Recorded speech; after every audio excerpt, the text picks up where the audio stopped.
Hello Fiends and collectors, it's me Daily Smith, back again with a Star Wars Black Series figure review. And today we're going to be having a look at probably the most horniest, Star Wars the Black Series figure ever.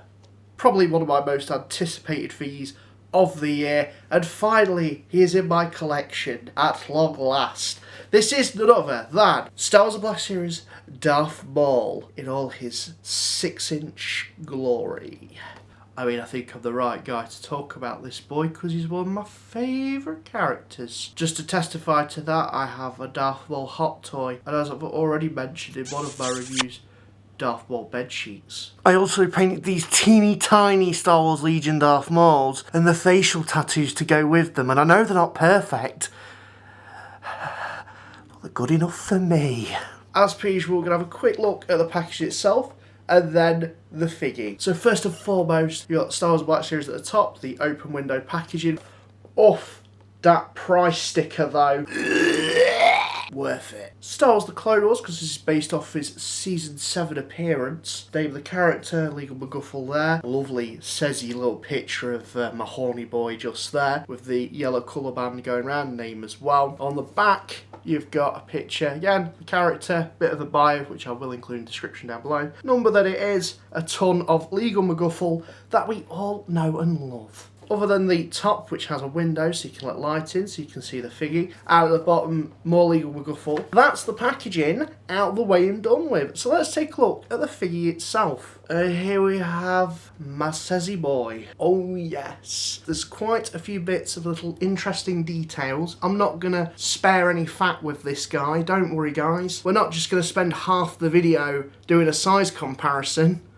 No, we're not going to do that. We're actually going to look at the fucking thing. Here we have Darth Maul. Oh, let's just get this out of the way and done with. First, the head sculpt of which is bloody lovely. Excellent, excellent lightness. Definitely has a bit of an animated tint there, but still retaining a live action feel. Quite interestingly to note though, there's no ear piercing. Darth Maul does have an ear piercing, did you know? Yeah, really can't grumble at that. Just looks really, really good, really menacing. If we move on down to that lovely Darth Maul bod, which I believe is reuse from the comic Maul, of which I have reviewed previously. Link up there if you do wish to check that out. They just added these little roby bits over that, just because it does retain all the similar sort of articulation from that figure. If we move on down, you've got that belt, nicely painted, and that runs all the way around the body. If you look at the back there as well, robes also continue. Of course, you've got his armour panels on his shoulder and the wrist gauntlets as well. Flaps on a tunic and the legs, my favourite part. So you've got the cut off trouser parts and then the mecha legs. Haven't really got too much paint going on, but there's a nice bit just to break it up. And that just looks really, really bloody nice. Now, my only little gripe is, tiny gripe is, the lack of accessories for this boy. Now, granted, he does come with his lightsabers, but they could have re-included the dark saber, because I'm pretty sure he has this similar sort of appearance in his confrontation with Pre Vizsla. I challenge you, one warrior to another, and only the strongest shall rule Mandalore. So they could have given him a little dark saber as well. That would have been nice.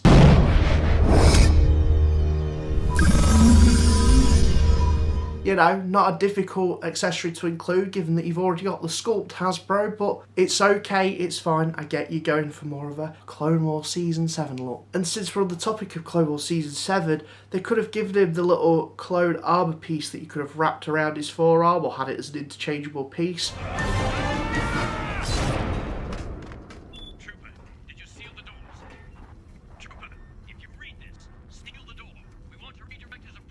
I know it's a bit more of a Hot Toys sort of premium touch, but that would have been easy enough for you to include, Hasbro. You could have done that. But it's okay. I'll allow it because the figgy is so damn nice. Looking at the accessories, he does come with these two lightsabers, which you can double up, because obviously it's Darth Maul. You gotta give the double-ended lightsaber.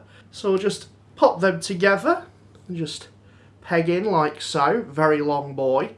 Now, Eagle-eyed viewers will notice that the ends are very, very different. Now, in Phantom Menace, of course, he has two lightsabers that look like this, the double-ended, obviously. So in the Clone Wars, when we get to him in Season 7, he's got this lightsaber, of which, extremely interestingly enough, a detail that I really find quite funky, is the fact that this lightsaber was taken from concept art that was used for a unused Clone Wars episode featuring Asajj Ventress, and it was going to be her lightsaber. But then this story was later adapted into a book called Dark Disciples. Slight spoiler alert, but it's been out for ages now. It's been out for absolutely ages. Effectively, Asajj Ventress dies, it's very sad, and her body's taken to Dathomir to be buried. And it's kind of unknown what happens to the lightsaber. But as Darth Maul has very strong connections to Dathomir, as he is a Dathomir boy himself, much like Asajj Ventress, who is a Night Sister from Dathomir. Oh,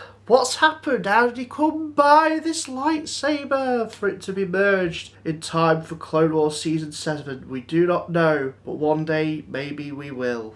We can only but speculate for now. That's the kind of significance of this weird looking differentiation in the lightsaber. There you go. I hope you enjoyed that little tidbit of factoid if you didn't know about it before.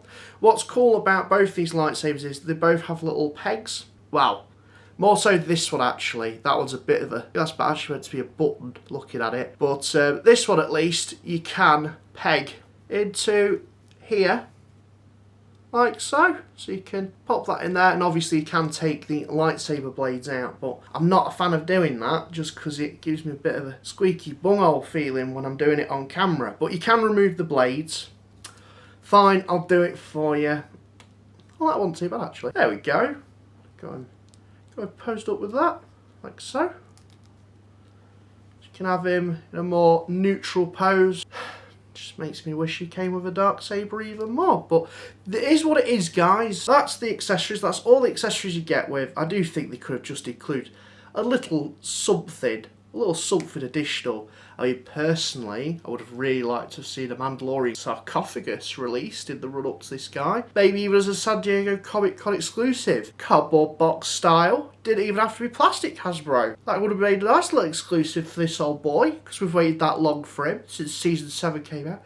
But no, you didn't get that. We just got him in a standard box. No special treatment for you, is there, old boy? Even though you are a special boy. You're one of the special boys. One of my favourite boys. 100%. So with accessories out of the way and done with, let's get into articulations. He's got a ball jointed head on a dumbbell joint, so it can look really far up, really far down. There's also a ball joint in the neck, so again, look even further down, looking like he's done something very, very bad. He has butterfly joints in the shoulders, although they're very stiff on mine. I think it's because of these plastic cloaky pieces here kind of hindering that, but that's fine.